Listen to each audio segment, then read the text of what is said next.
Hello everyone, my name is Josh Palmer, and I'm going to be talking about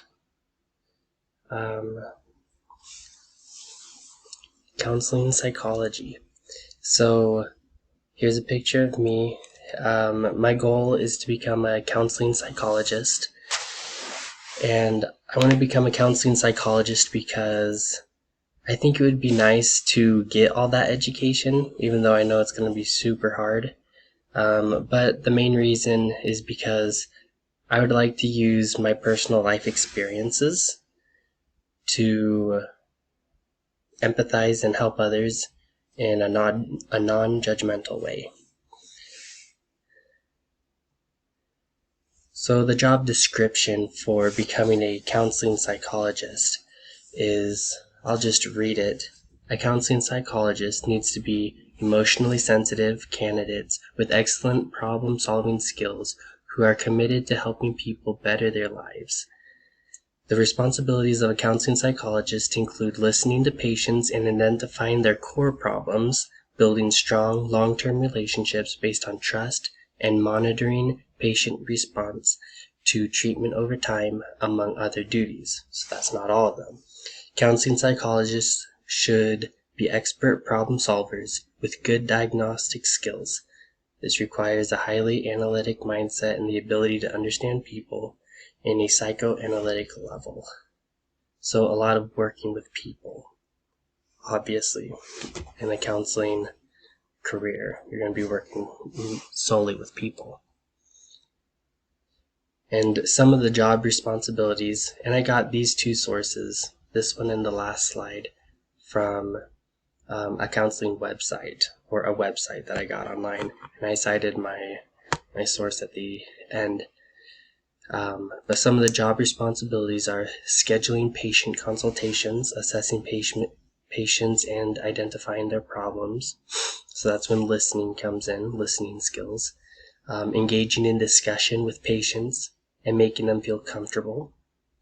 Evaluating patient responses to treatment over time. Organizing a long-term counseling plan that involves multiple visits. So it's not just a one-time they come and then leave and they're all better. Maybe sometimes, in my opinion, but it's going to be long term. offering both one-on-one and group counseling, keeping a detailed account of patient health history.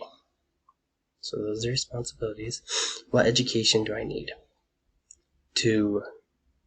or what education do we need for other people who are wanting to go into counseling psychology? You're going to need your doctorate degree in counseling psychology and attain a state license in counseling psychology.